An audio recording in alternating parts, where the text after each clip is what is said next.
Nabanggit po ninyo yung ang Panginoon ay hindi tumatahan sa mga templong gawa ng kamay ng tao.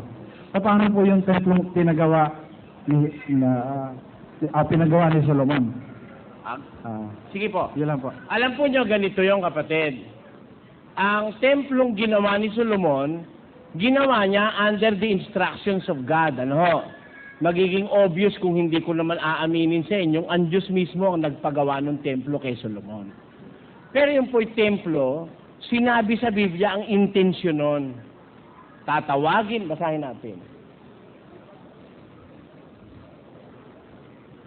At sinabi niya sa kanila, nasusulat, ang aking bahay ay tatawaging bahay panalanginan.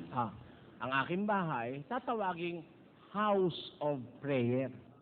Kaya yung templo na yung ginawa para magsilbing house of prayer sa mga anak ni Israel.